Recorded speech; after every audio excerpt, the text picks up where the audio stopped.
You have already been through a burnout and you recovered. You know what it cost you and you made some real changes. And now something is off. Not dramatically, nothing you could put your finger on and say, oh, this is this. Just some quality of effort. It costs more to do things than it used to. Or a tiredness that does not fully go away. Something related also to managing things. You know what burnout looks like. This does not look like that. And this is exactly the problem. The second burnout has a different shape, a different build-up, and it hits harder, often much harder, precisely because it spent so long looking like something else. The second burnout often arrives not in an acute crisis, but during what looks from the outside often like the most stable and successful period of someone's life. And that timing is part of the pattern. In this video, I want to give this thing a proper name and a proper structure, because you cannot navigate something that you do not see coming. By the end of this, you will understand what the second burnout is, why it is so much harder to catch than the first one, then what to do if you're recognizing it right now while it is still early. And that is, of course, also of interest. It is a long video because this topic has been under-explained. And a short version would again mean cutting exactly the parts that are subtle, that are important. You do not have to look at it in one go, right? There are chapter descriptions also. But I would wish that you educate yourself on it so that you can identify it and catch it before it takes its full impact on you. So let's start with what you may have seen before. Something that you can observe in others. You know that person who finally took a holiday and then they came back more nervous than before. Hold that memory or that image, because that is going to make a lot of sense soon. Every burnout teaches something. The first burnout teaches, I was probably doing too much for too long, without enough recovery, very specific, very loud information. There's a clear before and after, right? And that loudness, that is what makes it quite hard to see the lessons that are not so immediate. Here's a pattern. Someone who does breath work, pranayama, every morning. They have done it for 2 or 3 years. They take it seriously. But they are still sending emails at midnight. They're still running at the same underlying pace, right? They're still doing things that their nervous system cannot actually hold. A more polished form of keeping going in the same mode, and get the illusion that because I do so much relaxation and breath work in the morning, I am taking care of myself. The people who did the work of the first burnout, they have evidence that they fixed the problem. And they did fix only a part of it. It is almost natural. It is just the least effort for our operating system. Let me find new ways to keep doing what I always do. The second burnout builds in that gap of what we're actually doing and what we try to get away with. How we are appearing. What do I mean? In the second burnout, when it starts, you don't have to cancel appointments yet. You can still keep appointments, but it gets more exhausting to keep them. You still take on the same workload, but you start to dread that sometimes. And also you get irritated about it now. And you think, this could have easily been done by somebody else. That irritation That is the nervous system saying, by the way, this is too much. It's trying to tell us something, but because it knows we're in denial, it does not draw the conclusion. And the wider that gap gets, the more we have practices that genuinely help hold it up on the outside. More yoga, more pranayama, more breath work.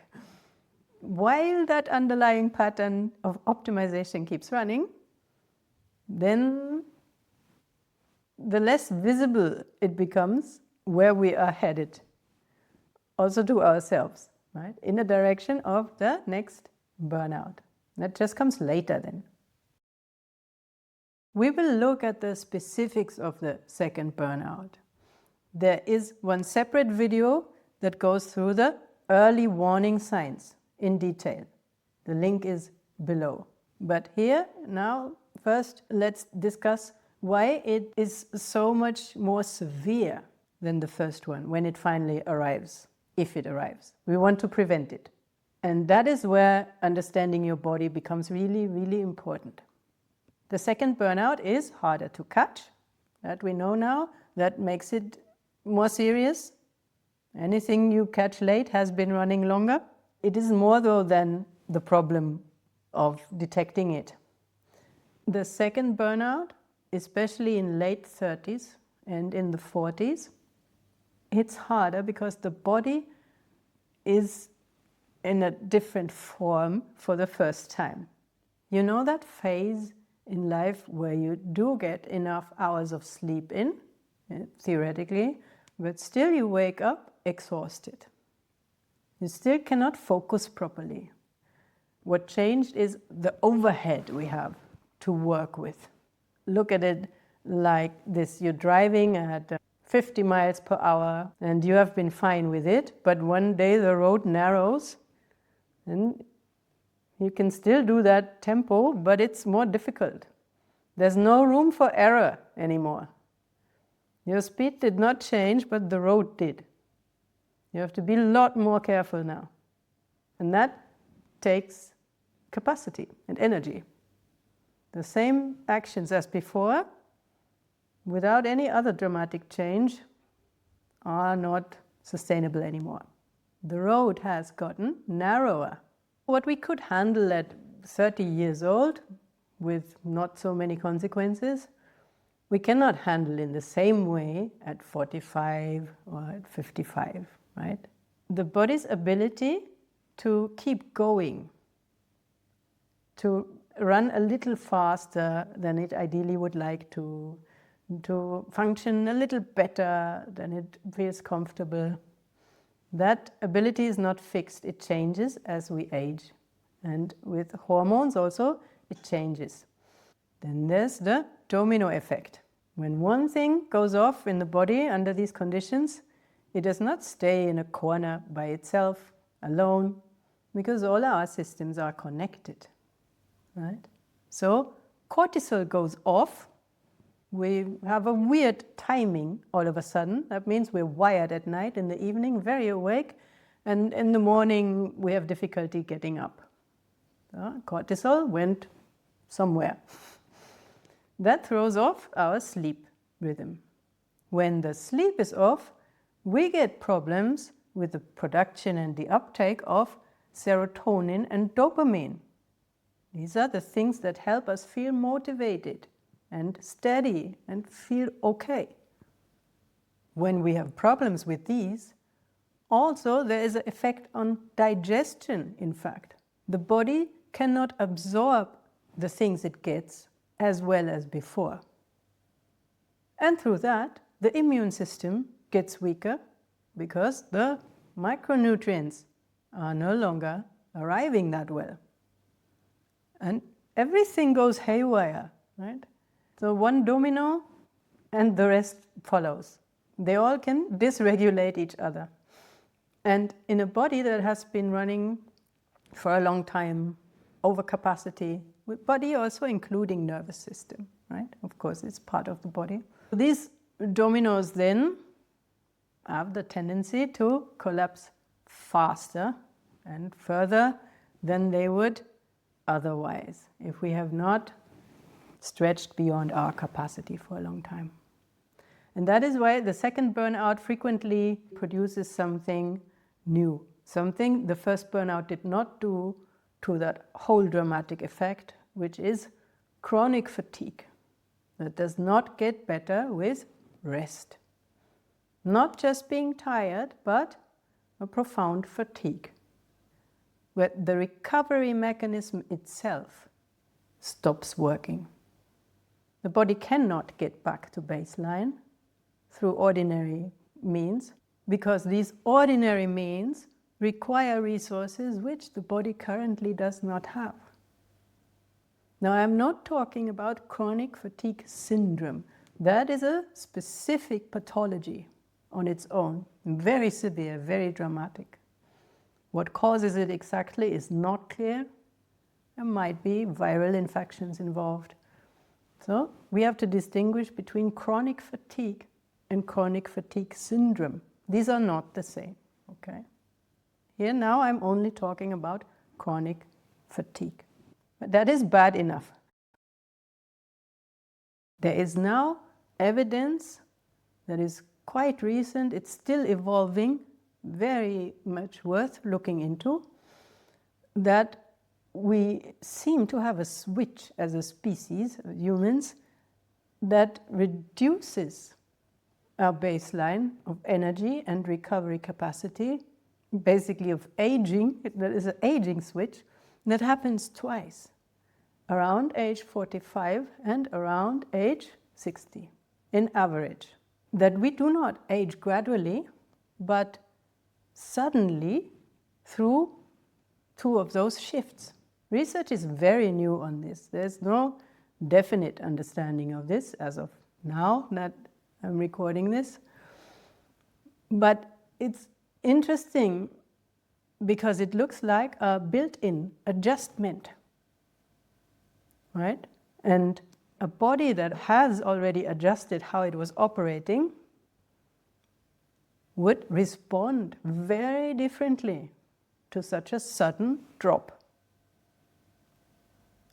But if the operating system has not changed, right, if at 45 years old we have better practices than we did at 35, but fundamentally we're still running the same game, the same underlying pattern, then that drop would still arrive in a system that is already full and has no room left. You know how people say it came out of nowhere? Often it did not come out of nowhere. There were signs, but they were overridden, right? It was very long, slow build-up through a lot of costume of competence. And one of the costumes of competence is, I am aware I have already learned from my burnout. And now we look at what the first burnout actually taught us and what it could not teach us, so that we can identify the second burnout a lot better. Because denial is still part of the picture. So far we went through first burnout and took it seriously, changed things, and we are not naive about it. We are not ignoring signals out of laziness or something. We are doing the work. And now let me show you something that might be uncomfortably familiar. You know, the person who left the toxic job after the first burnout finally got out, and within 18 months had somehow recreated the exact same dynamic in their new workplace. Same pressure, same pace, different decoration, same room. And that is not a character problem or something. It is where the levels of understanding come in. Oh, I'm post-burnout. I can no longer burn out. It's not like that. It's levels of understanding that we develop about what had happened to us and what we actually need. The first level is the now I know illusion. After the first burnout, most people land here. They understand now that they have limits. They start sleeping differently, moving differently, maybe going to therapy, regulation, they build practices. The now I know level looks like, now I know that I need more rest and that I need to protect my time and that I cannot keep saying yes to everything. What the now I know level does not touch is why you were saying yes to many things in the first place, what it meant to you to be the person who can say yes so many times, what you were avoiding by saying yes too many times. And the chance is, in some other areas, you are still doing that. Because just some parts of the lifestyle changed. Still that program is running. And it's also becoming better at hiding. The second level I call hardware understanding. It's a deeper understanding of the body as a system. Sleep, food, movement, nervous system regulation, recovery, nature, what all plays a part, a more complete picture of what the body needs to actually function, not just push through. Hardware understanding looks like, I know my heart rate variability gets low when I'm stressed. I know I need 7 hours of sleep, not 5 hours. I know what it feels like in the body when I'm dysregulated, and I have practices for that. So I know a nervous system exists. Most people never get here, right? So it takes real investment and real honesty to even arrive at that level of understanding. But, and that's the tough point, the second burnout makes very clear the hardware runs on software. What do I mean? Your body can do all the right things, sleep, move, regulate, and still run into trouble because the program is not in the habits, it is what drives the habits, the relationship with our habits. That is what determines how stressed we are. If I slow down, am I afraid of something? That basically is the issue. And we can optimize our hardware for many years if that old code of I am afraid of this and that, being slower, being less, being different. If that is still running, then the hardware will follow that and reflect that. Then, when the early signs of some exhaustion show up, and they are very subtle when they're early, they can be exactly the signs you tend to talk yourself out of, if you have that disposition. They get processed through a filter that says, I cannot afford to slow down. And these signals get overridden. At some corner you know exactly it's too much, but they get overridden, saying, we cannot afford this now. And that is quite expensive and effortful. The third level of understanding I call software understanding. That is not about what you do, it's about what runs you, what your ambition thinks it is getting you or getting you away from. What have you been tolerating so long that it stopped even registering as a choice? It's become normal. What would you have to look at directly when you stop filling your entire day, every minute, with motion and busyness. That is the actual question of that level of understanding. It is not how do I recover, but what have I not looked at? And this question deserves its own space, and there's already also a video about exactly this. Link is below. Without that software understanding, the second burnout remains an event that you survived and not an information you can use. And it will keep repeating over and over again. The first burnout asks, what do I need to change about what I do? The second burnout asks, what has been driving what I'm willing to do? It's not even about what we do, it's about what we're ready to do, what we're oriented towards. Let us look at one interesting phenomenon that is in itself a sign that a person after a burnout has learned less than they think. And it happens to many people. That is, once they have an insight about their burnout recovery, they genuinely learned something, they genuinely made some changes and feel a shift. Then immediately they want to do something with that shift, right? It's not enough that they are now learning a new way of being. They also need to turn it into something useful. Write about it, or even teach it, or make it productive right away. And often there's a burst of energy in that phase, and also revolving around that entire shift that they perceive to have happened because they learned something. And it looks like, I know, I leveled up. I have now clarity, or more clarity. And that energy is really there.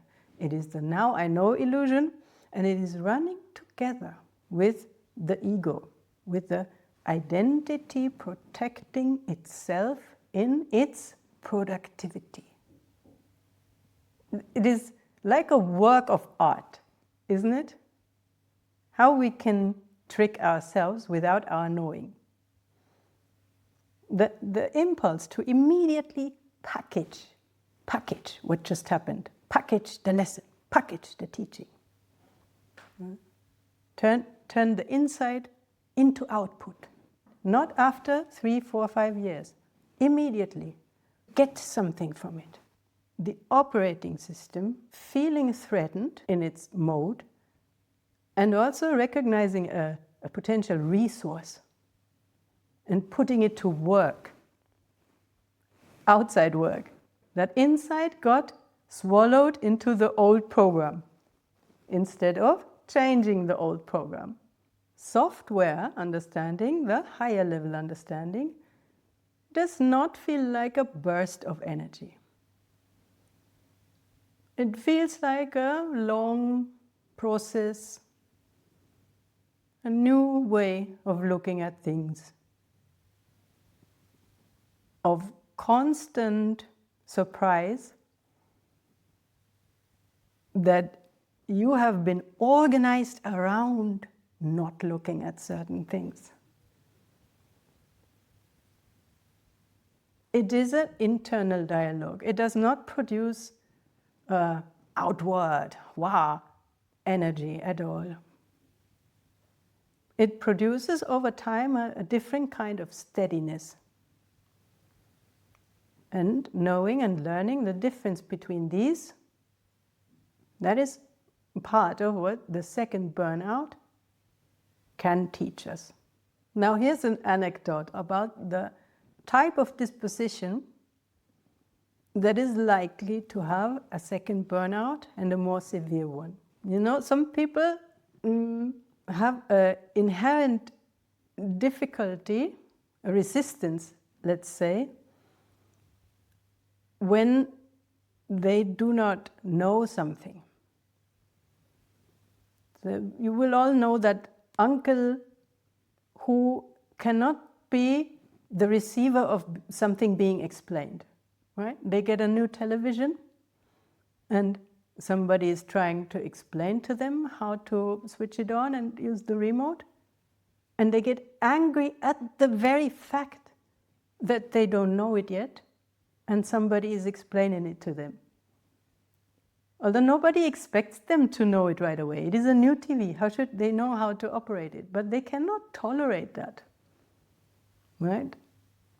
This disposition is super dangerous together with burnout, because the people who have to be the one who knows often have such a problem making corrections or actually listening or implementing that they can sabotage their own healing and their own learning process.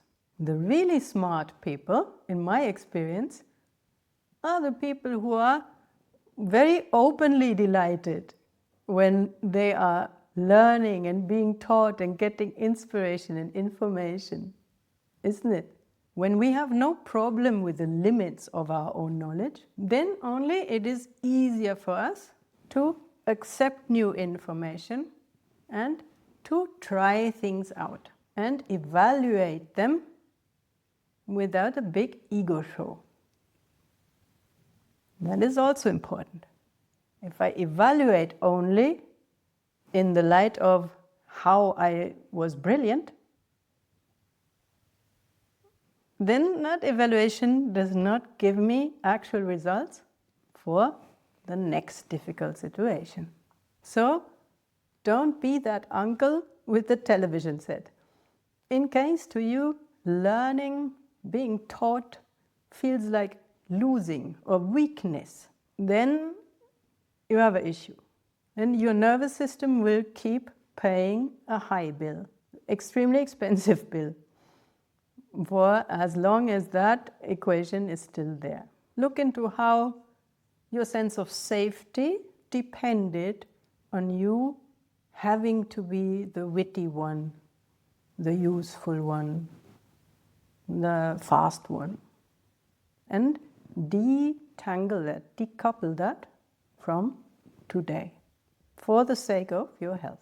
Now we see what that looks like in practice and why that second burnout feels so different from the inside. These three pieces together create a specific effect. The person is working harder to maintain something that is becoming impossible to maintain gradually. And the harder they work to maintain that, the less visible the burnout direction becomes. Because now that effort looks like competence. And here's what that looks like in practice. We have meditation class. Teacher says, now let us sit down. And that person asks, will we do the same meditation as last time? Because last time my mind was really calm. Oh, look, Elsa, I got a new meditation pillow. See what happened there. That type of energy, that checking, optimizing, proactive, wanting to know what will happen now, next. A small type of hypervigilance, in the meditation world, a big type of hypervigilance, but it's not a big deal, right? It's not a drama or something. It's not a pathology or anything. But it is quite obvious that would they just be quiet and sit, they would see what meditation is going to be done. Why these questions? Why talking about a pillow? That is a nervous system that can no longer read context, that cannot receive, this is the rest, the sit, without immediately converting it to a performance target. Right? That nervous system is already in a state where everything, including meditation, becomes something to get right and to also be controlled in a way. I got a new pillow, and you tell me what meditation what many people do not read these signs because they look like curiosity, responsibility. They can look like that, look like taking the practice seriously. Whereas an actually serious meditation practitioner will just walk in, just sit down, and just start. Software understanding, what I call it here, Tier 3 understanding, produces a different relationship to these questions itself. Less urgency to have an answer. Still, questions may arise, but I can sit with these questions then. I do not need to ask them or connect asking them or getting an answer to safety somehow or to control, right? Not even willingness to sit with the discomfort of not knowing yet, but not knowing yet is not a discomfort. That is unglamorous shift. That is how you can tell that actually something profound has changed, and what will likely keep you from future burnouts. Do not feel bad if you recognize yourself in any of this, because it is how normally we are conditioned to function in today's world, right? To understand it better is already worth a lot. For people who carry a lot of responsibility, professionally or in their family or organization, their sense of being functioning, being capable, is related closely to how much they can handle, to being the one who can hold things together. And that is why you can know a lot about nervous system regulation and believe it and practice it and still be overriding your nervous system signals all day. They are running in different parts of you, right? And the part tied to identity tends to be the most powerful one, that always gets the last word. Don't take it as a new project or something you can optimize, right? Well, just sit with these thoughts without needing to do something immediately about them. There are some questions that we could ask with no agenda, right? No required conclusions, and that can be helpful. Where has your nervous system sneakily slipped back into survival mode? When did that start? Where and when? Is one of these questions. What have you been tolerating so long that you do not identify it as a choice? That could be relationship related. That could be related to capacity of saying no. Could be related to a place where you live. Very general. Often we can say, oh, I have to, or I had to, I need to. Most of the time this is not the case. We feel compelled to. We have good reasons to. We are smart to do this and this, but we don't have to, right? If I say, for example, I have to visit a relative who is always drunk and violent. I have to visit him because I am his only relative. I am the last contact he has. That is a choice. You don't have to. It is your decision. I'm not saying it's good to visit them or it's bad to visit them. Just stating you do not have to. That's not true. Something you tell yourself like that is already delusion. You choose to. Well, I have to go there because otherwise they will. No, you don't. You choose to go there because you think it's better. That level of honesty is necessary for maturity. Next question. What could theoretically, hypothetically, make things easier for you? Not to be realistic, but to think about these things. What could theoretically make things easier for you? So they're not to be answered or answered today. The point is not the answers. The point is to let the questions do what the questions do when we stop filling that space. Most people wait until the body makes the decision for them. They do sense it coming in a way, but they're still in denial about the severity and about the actual lesson. You do not have to wait for that.